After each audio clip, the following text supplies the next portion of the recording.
All right, everyone, welcome back for the episode of Carnivore Trades. Today is Thursday, March 30th, 2023. If you're not done so already, please give the video a thumbs up, like, comment, subscribe to the channel. Come find me on carnivoretrades.com for swing trading alerts and analysis. Anyways, let's get into it again. So, another gap up today. Not a gap and go, but the markets are holding up here.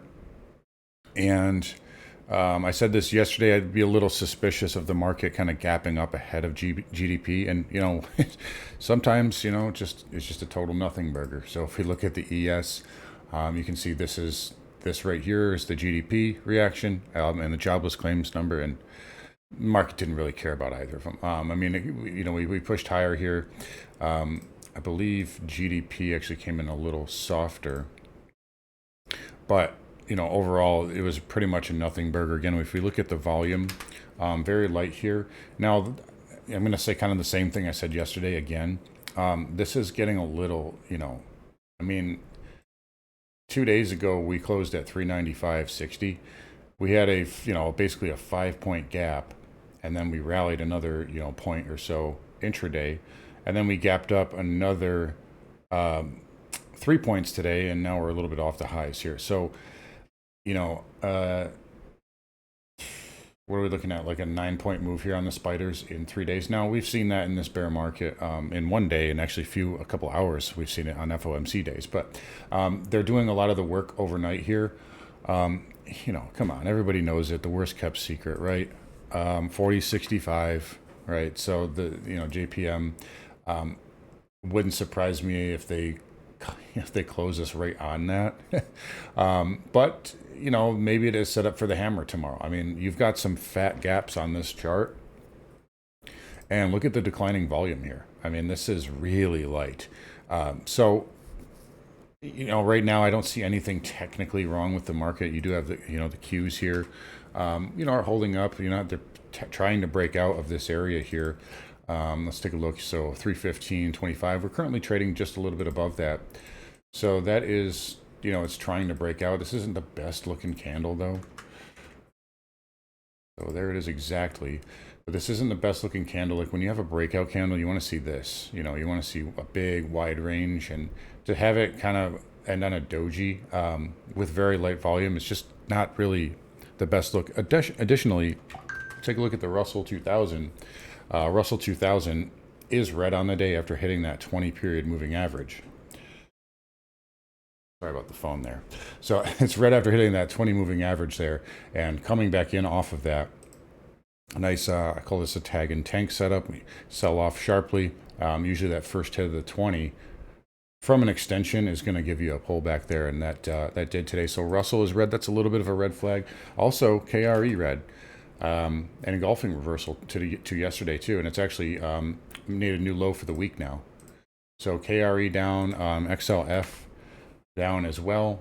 Still green for the week, but not a great look here. Breadth on the Nasdaq is not very good. Also, additionally, I just took a look at this on Spot Gamma. The IV for the month right now is basically at it's essentially where at the lowest point that it's been at, outside of really that FOMC window when we had that big blow off move in the beginning of February, and then the last time it was this low was guess when? August 2022. So let's go back and take a look. What happened in August 2022? We had a major top, right? Is this a major top? I don't know. I can't really say. I don't really see any issues right now cyclically. I guess there's a minor pivot potentially today, tomorrow. We'll call it that right now. I don't really have this as a major sell right now, although it's a bear market, and these guys in a bear market, they can come out of nowhere when you least expect it. So in volatility collapsing, take a look at the VIX today, by the way. The VIX it's actually back green now, but it started off basically gapped down a little bit, and then, kind of flagged up here, and we took a pretty good ride on the VIX today, and the spiders never went red, and now the VIX is back, went back red, and now it's green again. So maybe some hedging going on here. Again, there's end of quarter tomorrow, so there's going to be lots of, there's probably window dressing going on. Maybe they're trying to stuff this pig full of lipstick. That's certainly possible. that definitely can happen. I've said this ad nauseum the last 2 weeks. There's just too many shorts in the market, and they just need to be pushed out. But maybe we're getting close. Maybe we're getting close here. I do have some suspicions as to what happens next month. I think if you take a look at the Fed funds rate, it's at 4.85, and the 2-year is at 4%. And the Fed funds rate, 4.85 to 5%. So the Fed, I know that their job owners came out today and they said like, oh, we're gonna, we might have to raise rates again. We might have to raise rates, but they don't have to. It's, this is all they need to look at. Now, will they eventually? It's possible. I think rates are going a lot higher. I don't see a ton of downside here in the yields here on the 10-year. Maybe 3%, maybe a little bit lower. The 30-year, probably 3.2, 3.1. But right now, the Fed can, if they want to, they can pause. They do want the market lower, so I don't know how they're going to manage that.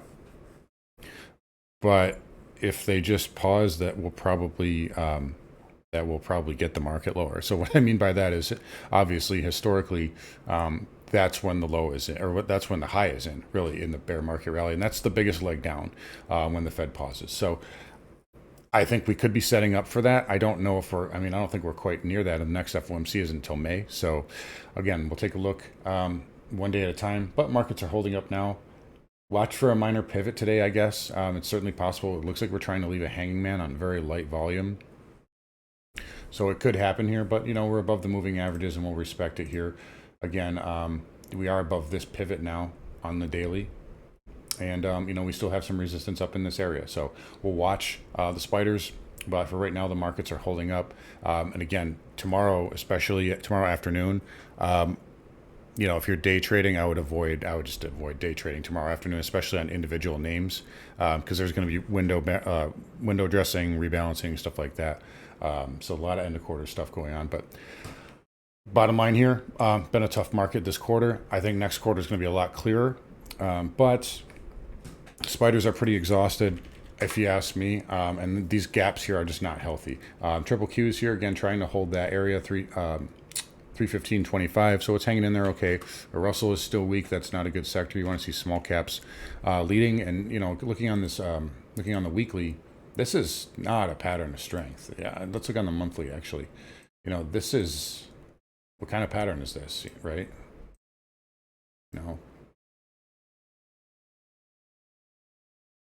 It's a bear flag, right? It got good volume there on this dump here this month. So, these are not patterns of strength here. The Dow getting above this pivot, so we'll look for 330 to 331, 50 MA up in that area here. If you get through that, then 335. That's going to be the next area there on the DIA, but there is some resistance up here at 331 with that 50 moving average, and that 331 has been a pretty good pivot here for the last, over 2 years now. It's been that long. Going all the way back to the 400 SPY breakout in April 2021. But anyways, let's get over here to some sectors. SMH here, pushing higher again. Made a slight higher high. I'm still watching this rising wedge though. So that is in play now. Again, I just don't see a lot of upside here on the SMH. I've shown you guys this plenty of times here. 618. So you're right into that with a rising wedge. And again, you're going into these breakdown bars of previous weekly bear flag with a lot of volume. So there's a lot of volume and we're going up into it on light volume. So that tells me that this should be major resistance. Doesn't mean we can't trade up a little bit more, especially if the market holds up.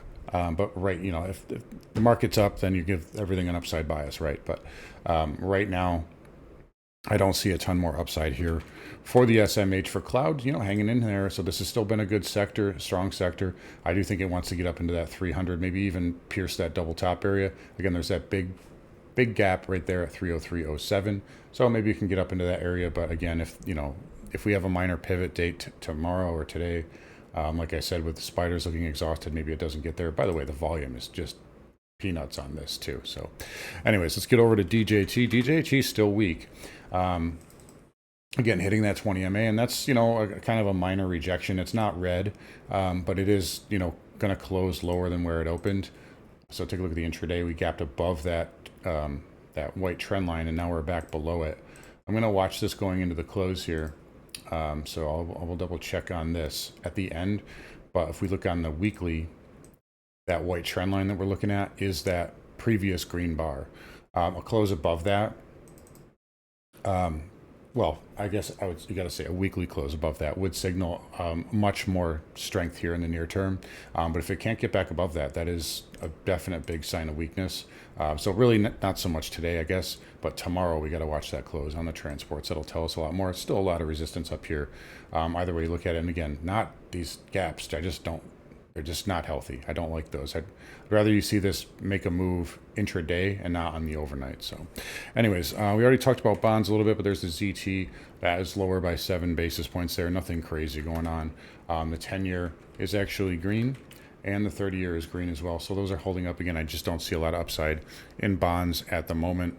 I think they're just kind of doing some backing and filling right now. We'll see what they do over the next couple of weeks, but as you guys know, I don't expect them to go all that much lower. Housing XHP, this is a weak sector. Again, we've talked about this ad nauseum as well. Daily chart bear flag, ITB daily chart bear flag, red in a green tape on the spiders. So not showing strength. VNQ right into that 20 moving average. This should pull back there. That is major in the near term, but this has plenty of room to put in a higher low. Again, but not healthy price action, but that is up here on the day, and that got really oversold. But that 20 moving average should cause it to pull back a bit, I would think.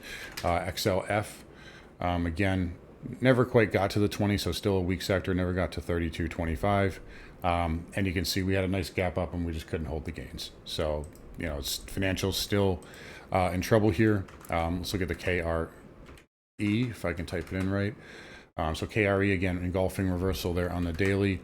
KBE, same exact look. Just not seeing a lot of strength here from the fins. Again, it does look like they're just kind of window dressing this market right now.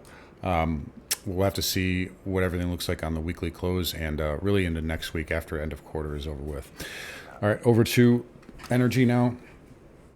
So crude hanging in there okay, up 1.85% on the day. I just don't see a lot of upside here. You had a good breakdown bar. If you can close above the breakdown bar, then all bets are off. But right now, I just see this as a classic retrace after a breakdown. We'll see what it does going into next week and into quarter two. But I still have this under pressure here for really the next quarter or so. After that, I will probably turn mega bull on crude. But right now, I still have it heading a little bit lower, as you guys are aware. XLE looking a lot better on the daily, getting above that previous area, so we can just get rid of this now. Still below this major area though. So again, we did gap above the 200. We're basically trading back down into it. But again, that area is major resistance. That is a weekly level, and it is strong. So again, if you can get above that tomorrow, that will change things. I am not so sure it does. I still think energy has to do backing and filling. XOP backing off of that 20 moving average, so that's a little bit on the weaker side. And OIH with an engulfing reversal. I told you guys 280 would be resistance, and we had a nice reaction off of that. I'm not sure what this wants to do. It's a very choppy pattern here. I'd let it kind of tell us a little bit more. I'm not interested in trading this right now.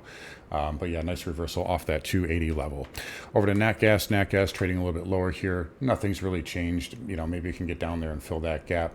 I still like this weekly setup here, but we'll see what that does going into end of quarter as well. Over to the dollar index.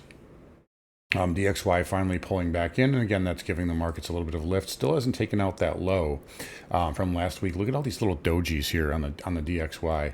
I showed you that chart about the volatility earlier, and it's just the volatility is dead on a lot of things here, especially the dollar right now. Pretty good doji there. Again, I do like this lower, and I still think it has to go down. You could make a case you have kind of a down move and then kind of a choppy bear flag. But it's kind of it's definitely a very choppy pattern there with all those little dojis. All right, market's about to close here.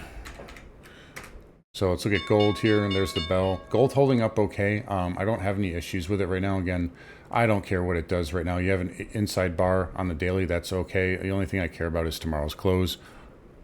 It's going to have a pretty good fall if it's going to get down to that level, but it can happen. I mean, they do tend to whack gold end of quarter, but it's holding up right now, and it is a fear trade. So we'll give it the benefit of the doubt right now. But the only thing I care about is that close tomorrow. Silver here. Take a look at the chart here. It got up to that 24 level, and right here I was like kicking myself like I should have shorted it. Because I said, these things can always overshoot. And I said 23.50, and I said, it can always get up to 24 because this is what commodities do.